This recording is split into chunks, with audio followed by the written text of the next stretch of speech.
कश्मीर धरती का स्वर्ग, एक जन्नत। लेकिन ऐसा क्या है कि लोग 2 बार सोचते हैं यहाँ आने से पहले। इस वीडियो में हम कश्मीर के कुछ मोस्ट पॉपुलर प्लेसेस को विजिट करेंगे, ट्रांसपोर्टेशन, होटल्स, फूड्स के एक्सपेंसेस के बारे में भी डिस्कस करेंगे और कुछ स्कैम्स के बारे में भी बात करेंगे। एक गारंटी मैं आपको जरूर दूंगा, अगर आप ये वीडियो कंप्लीट देख लोगे तो आप अपनी कश्मीर की ट्रिप बहुत ही बेहतर तरीके से प्लान कर पाओगे।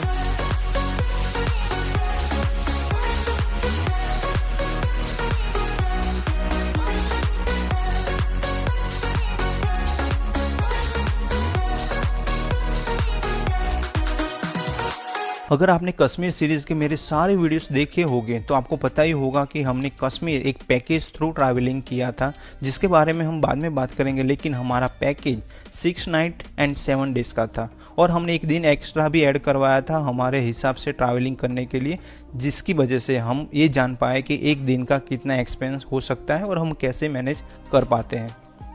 तो चलिए इस खूबसूरत जर्नी की शुरुआत करते हैं।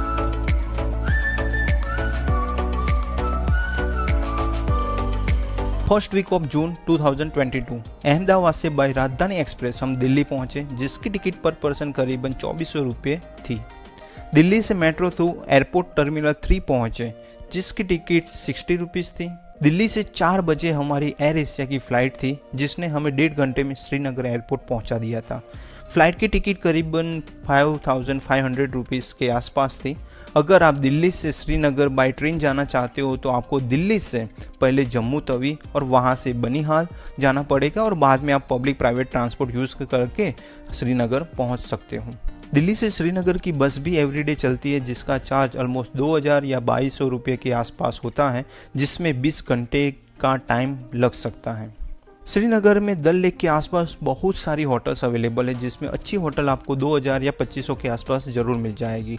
लेकिन अगर आप JKTDC through online hotel booking करवाओगे तो उसमें आपको 1800 रुपये से प्राइस रेंज स्टार्ट होती है, जिसकी लिंक मैंने वीडियो के डिस्क्रिप्शन में दे दी है। मेरा सुझाव है कि अगर आप 1-2 महीने पहले कश्मीर ट्रिप प्लान कर रहे हो तो JKTDC सबसे बेस्ट ऑप्शन है, क्योंकि उसकी प्राइस हर सीजन में सेम ही रहती है। 4 जून शाम के टाइम पे हम श्रीनगर पहुंच चुके थे।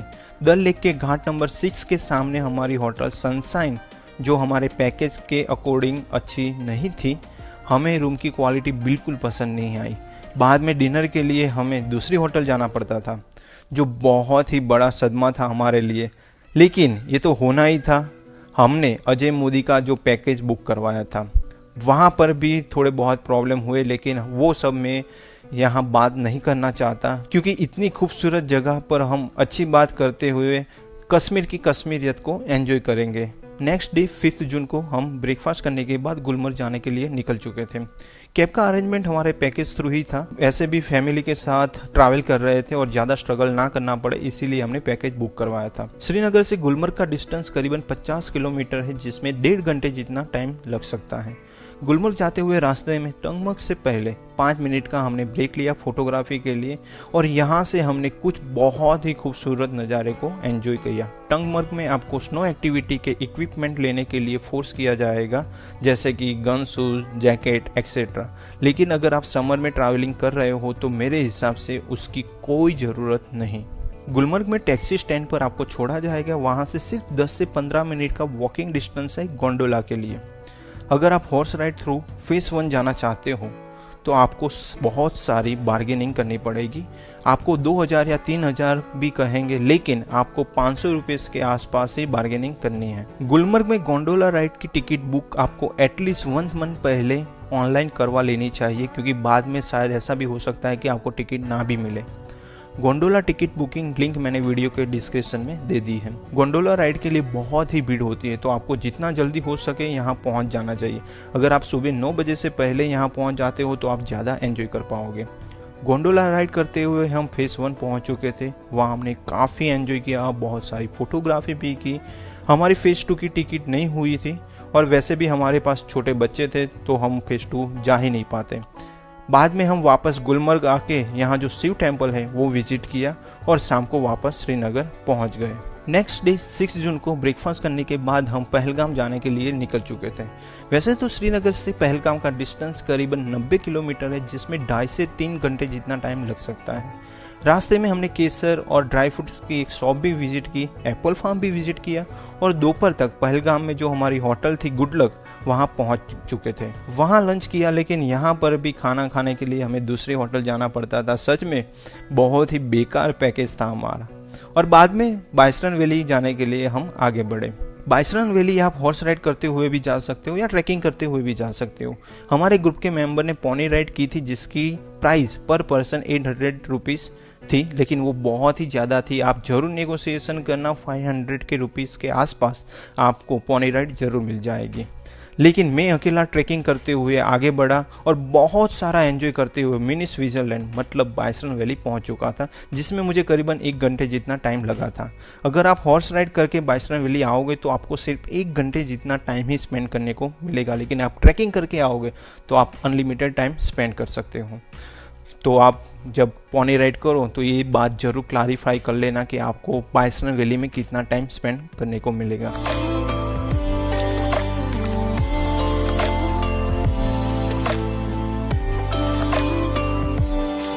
नेक्स्ट डे 7 जून को हमें ABC वैली विजिट करनी थी, सो हमने hotel manager through cab book करवाई। वैसे भी यहाँ टैक्सी रेट फिक्स होता है तो आप वो कर सकते हो।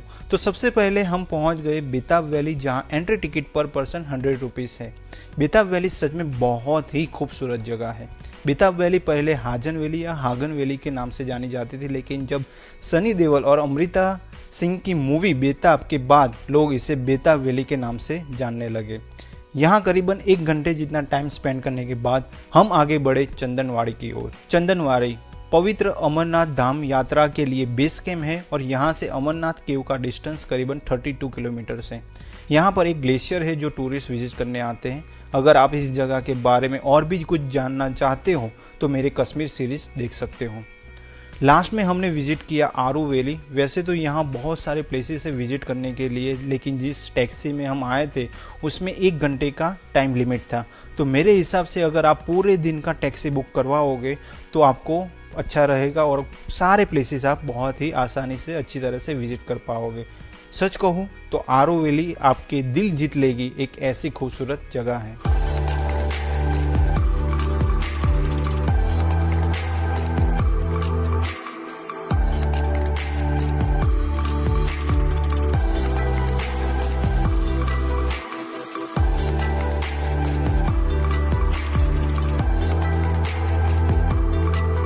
शाम को वापस होटल आने के बाद हम पहलगाम विलेज एक्सप्लोर करने निकले और ये हमारा सबसे अच्छा समय था जो हमने पहलगाम में बिताया था। नेक्स्ट डे 8 जून को हम पहलगाम से दोपहर को श्रीनगर पहुंचे। अब अजय मोदी के पैकेज का सबसे बड़ा प्रॉब्लम ये था कि इस दिन हमारी हाउस बोट तो बुक थी ही, लेकिन अगर हम लंच करने के लिए हाउस बोट जाए तो वापस श्रीनगर साइट सीइंग करने के लिए वापस नहीं आ सकते थे। तो हमें लंच बाहर करना पड़ा और बाद में हमने साइट सीइंग किया, जहाँ पे पहले हम शंकराचार्य टेम्पल विजिट किया, जहाँ से आप महादेव जी के दर्शन करने के बाद पूरे श्रीनगर का बहुत ही खूबसूरत नज़ारा देख सकते हो।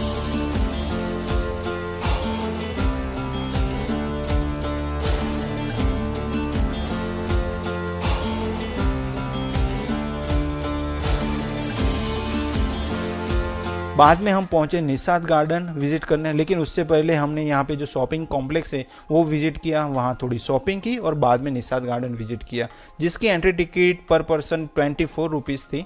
निषाद गार्डन बच्चों के लिए बहुत ही खूबसूरत जगह है, लेकिन बड़ों के लिए फोटोग्राफी के लिए एक परफेक्ट लोकेशन है। बाद में इवनिंग के टाइम पे हम हाउस बोट में पहुँचे। यहाँ पर भी हमें खाना खाने के लिए दूसरी ही हाउस बोट में जाना पड़ता था। सच में बहुत ही बड़ी भूल की थी हमने अजय मोदी का पैकेज लेके। नेक्स्ट डे 9 जून ब्रेकफास्ट करने के बाद हम सोनमर्ग जाने के लिए निकल चुके थे। वैसे तो श्रीनगर से सोनमर्ग का डिस्टेंस 80 किलोमीटर है, लेकिन उसमें आपको 2.5 से 3 घंटे जितना टाइम लग सकता है। सोनमर्ग में आप 2 लोकेशन विजिट कर सकते हो। एक तो आप थाजीवास ग्लेशियर विजिट करो या फिर 0 पॉइंट मतलब जोजिला पास विजिट करो। जोजिला पास आपको टैक्सी से जाना पड़ेगा, उसमें आपको 3000 तक का रेंट बताएंगे, लेकिन आपको यहाँ पर भी बहुत ही बार्गेनिंग करनी पड़ेगी। यहाँ पर भी आपको फिक्स रेट गवर्नमेंट रेट के नाम से लूटा जाएगा। हमने सोनमर्ग में थाजीवास ग्लेशियर विजिट किया था। हमारे ग्रुप के मेंबर ने पोनी राइड की थी, जिसका हमने पर पर्सन 700 रुपीज़ पे किया था।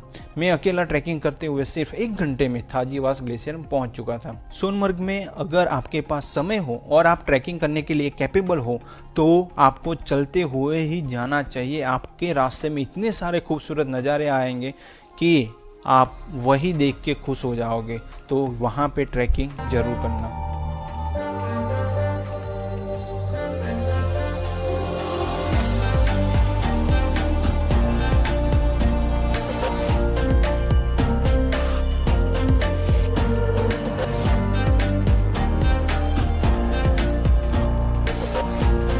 यहाँ हमें एक प्रॉब्लम हुई थी। हमारे ग्रुप के मेंबर विशाल का वॉलेट चोरी हो गया था।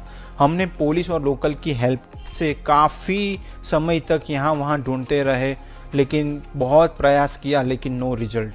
सो आप भी अपने लगेज का ख्याल जरूर रखना। थाजीवास ग्लेशियर में आप स्लेज जैसी एक्टिविटीज़ कर सकते हो जो 100 रुपीज़ में होती है, लेकिन आपको 500 रुपीज़ बोला जाएगा। लेकिन कश्मीर में हर जगह पे आपको बार्गेनिंग करनी ही है। शाम को बारिश हो रही थी, सो जल्दी से हम वापस गए और श्रीनगर के लिए निकल चुके थे। नेक्स्ट डे 10 जून हमारा पैकेज का लास्ट डे था। ब्रेकफास्ट करने के बाद हमने शिकारा राइड एंजॉय की। हमें 6 व्यू पॉइंट के 2000 रुपये बताए थे, लेकिन हमने पैकेज में जो 45 मिनट्स की राइड फ्री होती है वही सिर्फ एंजॉय किया।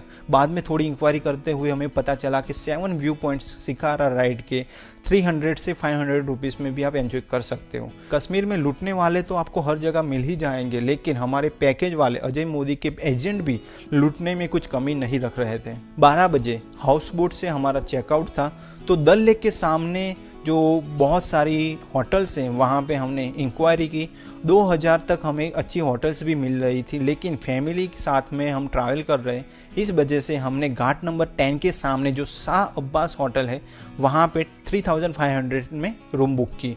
लेकिन उसके पास में जो होटल ग्रांड बोलेवार्ड थी वो उससे भी अफोर्डेबल और बहुत ही अच्छी थी। हमने लंच घाट नंबर 6 के सामने हमारी जो पहली होटल थी सनशाइन, वहाँ पे जो पंजाबी रेस्टोरेंट है वहाँ लंच किया और वो हमारा अब तक का सबसे बेस्ट लंच था। बाद में हमने होटल में थोड़ा रेस्ट किया। शाम को डल लेक के पास में वॉकिंग करते हुए बहुत ही अच्छा टाइम स्पेंड किया। रात को होटल में ही डिनर किया था। नेक्स्ट डे 11 जून हमारा लास्ट डे था कश्मीर में।